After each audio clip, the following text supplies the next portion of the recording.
Last time we took a look at using the second fundamental theorem of calculus for constructing antiderivatives, which is especially useful when we're not able to find an antiderivative in any other way.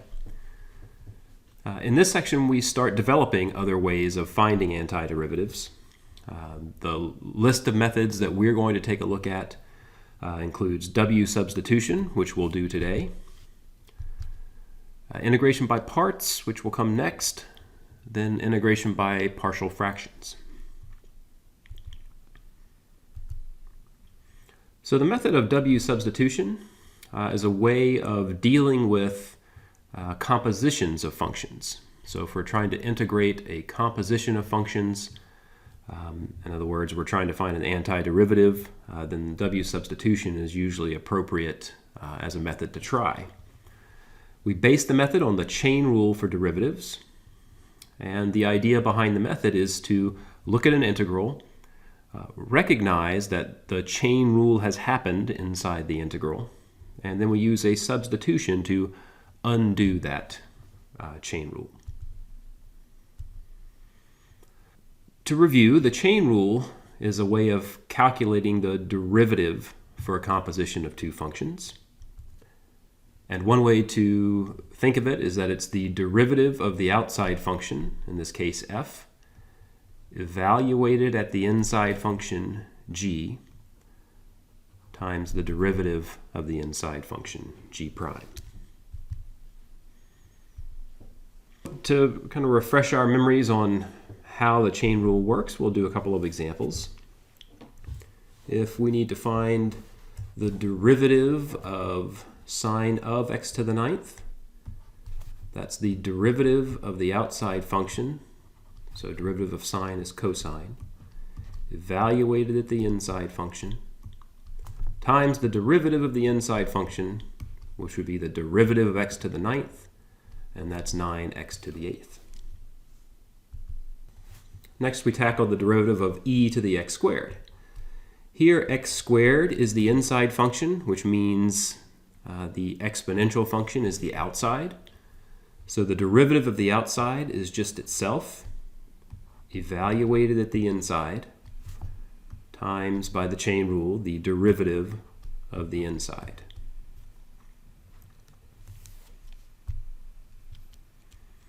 And finally, we have an application of the chain rule that involves the second fundamental theorem of calculus as well. So this is a little bit of a review from last time.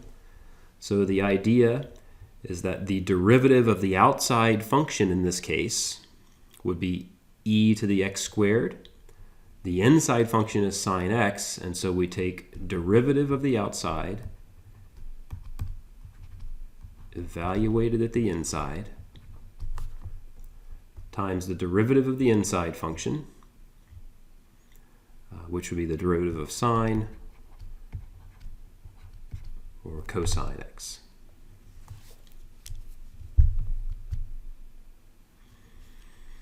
Next, we take a look at going the other way. Let's look at some integrals and see if we can spot that the chain rule has occurred. So if we're trying to integrate cosine of 9x times 9x to the eighth, we need to be able to recognize that we have an inside function here, x to the ninth, and the derivative of x to the ninth appears inside the integral as well.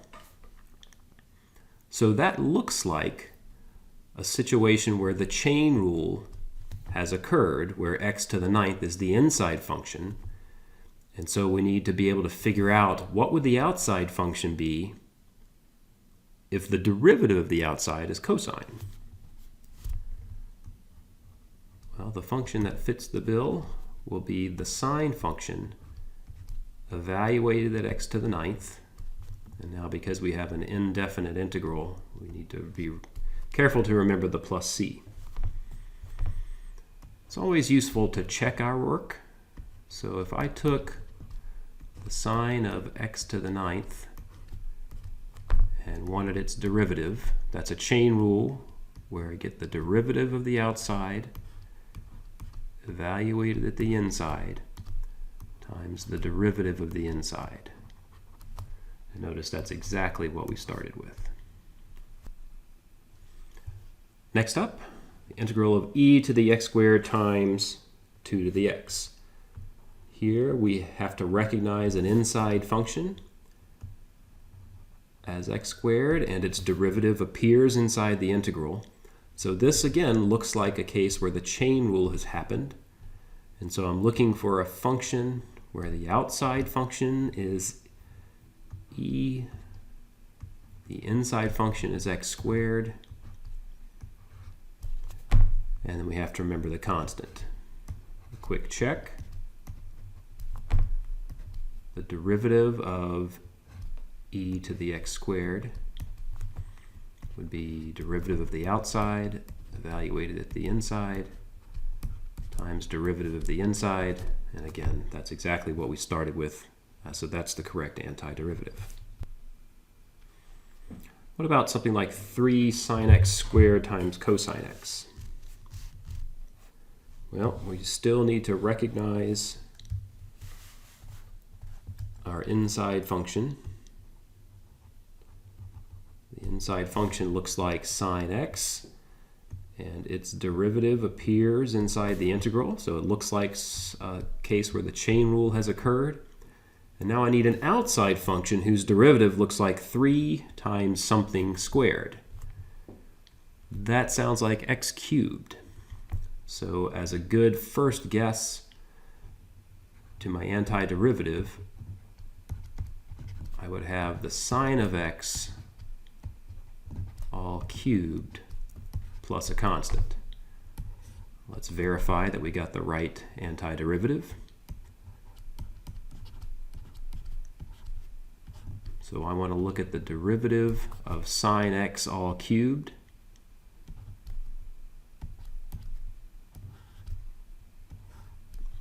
That's going to be the derivative of the outside, 3 evaluated at the inside, so I get sine x, 3 sine x squared, times the derivative of the inside would be cosine x, and that checks out as well. One more, we have e to the x cubed inside the integral, and a 3x squared. So here's my inside function, x cubed. There's the derivative of my inside function.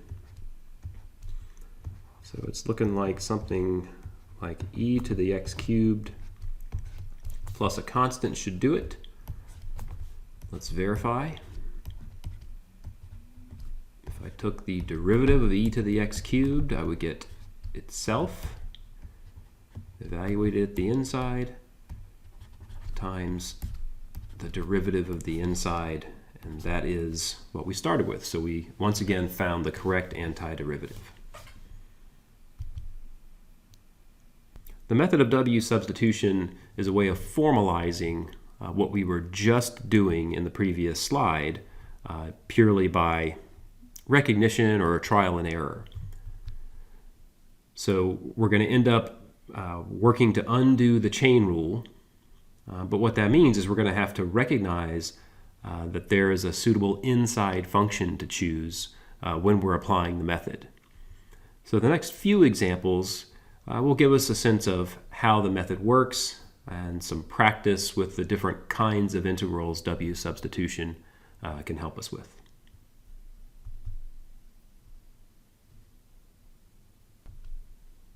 Our first example of using w-substitution to calculate an integral will be one of the ones that we did just by trial and error, so we can kind of check to see how the method works. Once we have a handle on that, then we can move on to more unfamiliar sorts of examples. So we need to recognize an inside function. As we noted before, our inside function here looks to be sine x. So our substitution is going to be to let w equal sine x. Now when we make that substitution, we also note that the derivative of w with respect to x is cosine x. Once we have that dw dx is equal to cosine x, the next step is going to feel a little strange maybe, because what we're going to do is solve for dw, and in doing so we are treating the dw dx as though it were a fraction, even though it technically is not. So I'm going to move the dx over so I can write dw is equal to cosine x dx. There's a formal proof that we can treat the dw dx this way at the end of the PowerPoint presentation that's posted on Moodle. It's not going to be part of this presentation because I don't think that there's a whole lot to be gained from the formal proof. We'll check to see that the method works and be content with that for the most part. But the proof is there if you'd like to see it. Okay. So we have let w be sine x, which means dw is going to be cosine x dx. So we have a substitution to make. Since w is equal to sine x, we'll replace the sine with a w. And furthermore, notice that our dw also appears in the integral.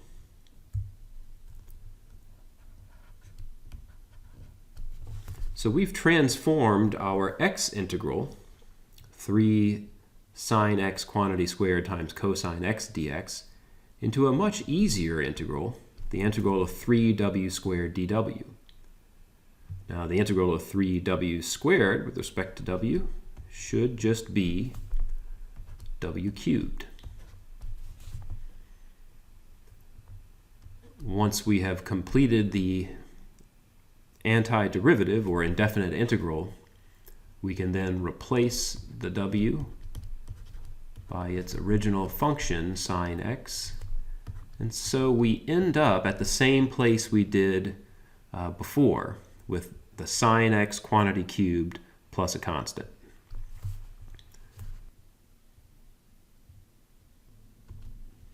Our next example examines how to deal with a definite integral when using w-substitution. And we actually have a couple of choices there.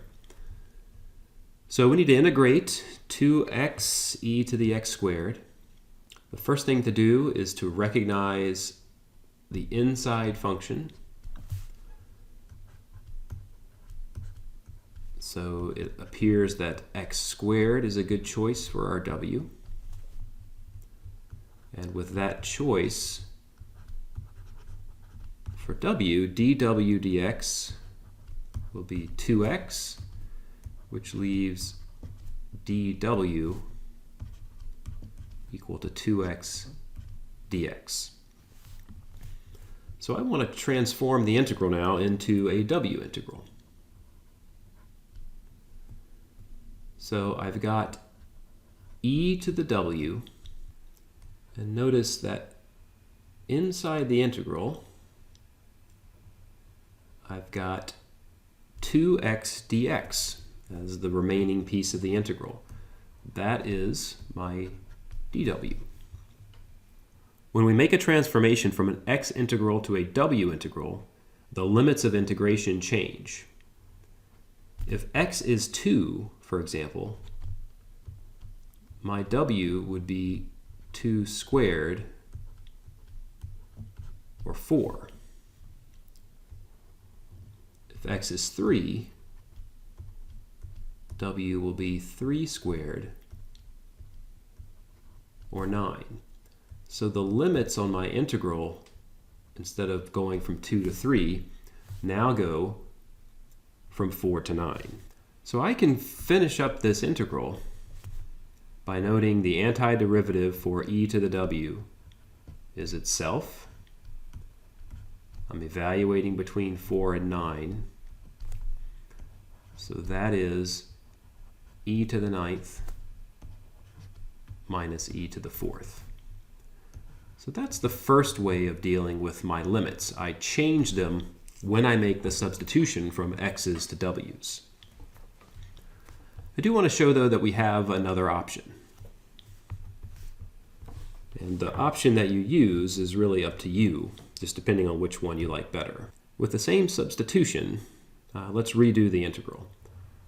So we went from the integral of 2x e to the x squared to an integral e to the w dw.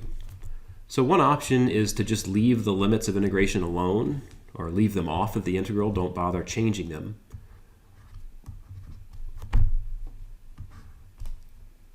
Find the antiderivative, which in this case is just e to the w again, leaving off the limits again. Then I substitute my function of x back in for the w, and once I do that, I just use my x limits from before. So if I plug in 3, I get e to the 3 squared. Subtract off what I get when I plug in 2, e to the 2 squared, and we'll see that we end up in the same place that we did before, e to the 9th minus e to the 4th. So either method will work. You can change the limits, which will save you a little bit of work, so you won't have to go back to the x's at the end. Or you can put off dealing with the limits until you've gone back to x's at the end, and that saves you the work of transforming the limits. So either one will do. They'll both get you to the same place. Our next example shows that the w-substitution doesn't always work out quite as nicely as the previous two. And sometimes we have to make an adjustment after we've done the substitution. So let's take a look at the integral of x squared cosine of x cubed. The inside function appears to be x cubed. So that'll make a good choice for w. That makes dw dx equal to 3x squared. So that dw is 3x squared dx. I go to make my substitution. I'm going to do it in 2 steps. So first off, I replace the x cubed by w. So I still have an x squared dx left in the integral, and I want to replace that by something involving dw. Unfortunately, dw is 3x squared dx, and in my integral, I only have x squared dx. Well, the way we adjust for this is to divide my dw equation by 3 so that I can see that x squared dx is dw divided by 3. That allows me to complete the substitution by replacing x squared dx by a dw over 3, and then I can pull that constant 1/3 out in front of the integral.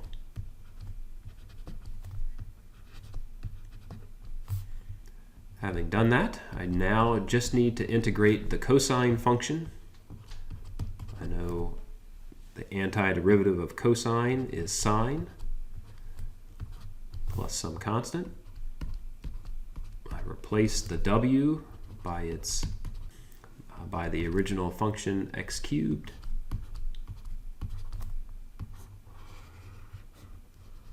And that completes the integral.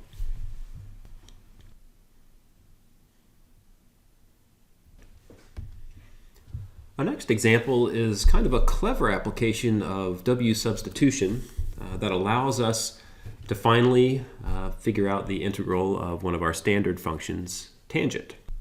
While it's not obvious that this is a case for w-substitution, it'll look a little bit more plausible if I rewrite tangent as sine over cosine. So I've got sine theta over cosine theta d theta. So now I have the possibility of taking my inside function as either the numerator sine theta or the denominator cosine theta. We're going to go with cosine theta as our w.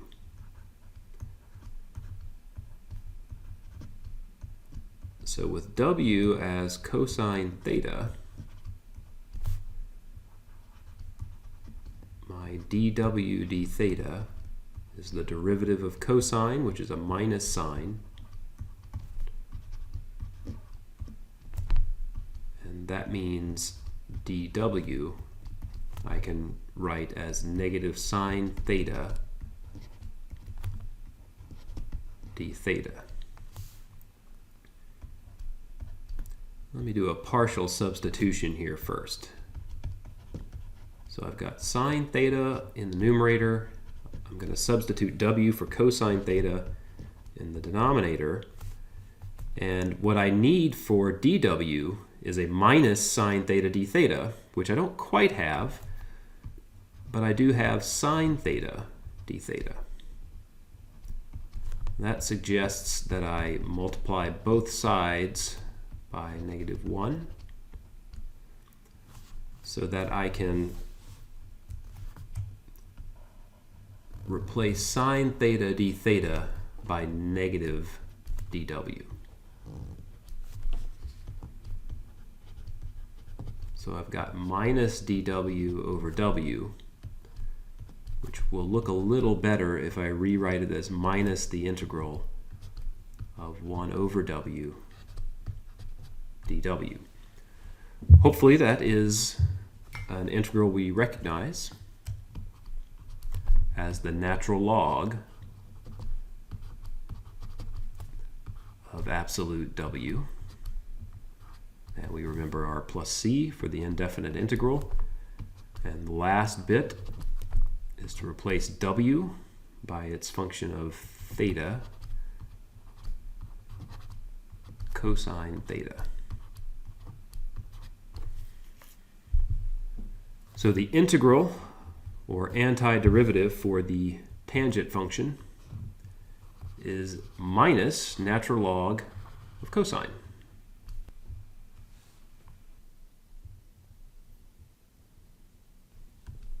Our next example is an example of one of the harder sorts of w substitution problems, where we have to show a little bit of persistence to end up solving it.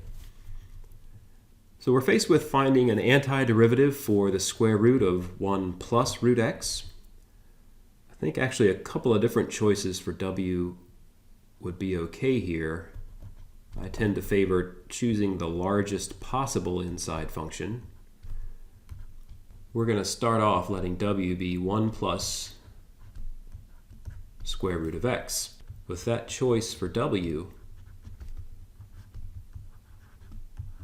dw dx, that's the derivative of 1 plus x to the 1/2, which gives me 1/2 x to the 1/2 minus 1, which becomes 1/2 x to the minus 1/2.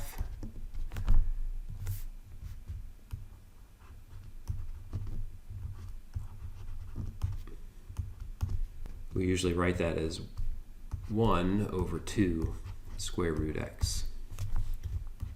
So that means dw is 1 over 2 root x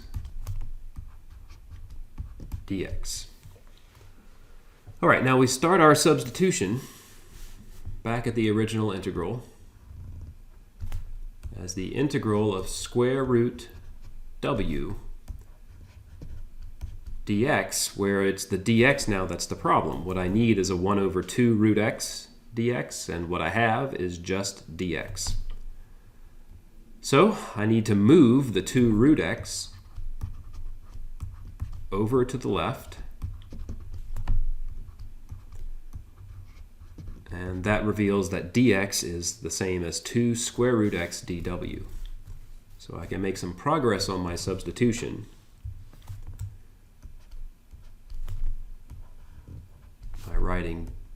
integral. I'll change that square root w into w to the 1/2, and instead of dx, I have 2 root x dw. So that was my former dx. Well, that traded one problem for another, because I may have gotten rid of the dx, but I still haven't gotten rid of all of the x's in my integral. So I need to go back to my original substitution, where w is 1 plus root x, and I'm going to rewrite that as w minus 1 equal to the square root of x. And that turns out to be what I need to finish up the substitution. This becomes the integral w to the 1/2, the 2 I'll bring out front, and the square root x I replace by w minus 1, all dw.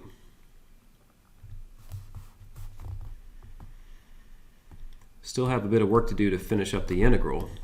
On the inside, if I distribute w to the 1/2, I get a w to the 3/2 minus w to the 1/2.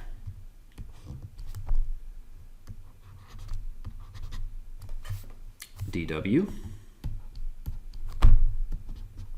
And now if I do each of those antiderivatives separately, then the first one will become 2/5 w to the 5/2, and the second one will be 2/3 w to the 3/2. In both cases, I'm just using the power rule. Right, so a quick check: if I took the derivative of 2/5 w to the 5/2, the 5/2 would come down and cancel the 2/5. I would decrease the exponent by 1, and it would become my w to the 3/2. To finish up, I need to replace the w's by x's. And if I do, I'll get 2/5 1 plus root x to the 5/2, and then minus 2/3 1 plus root x to the 3/2, all plus a constant. And that concludes the example.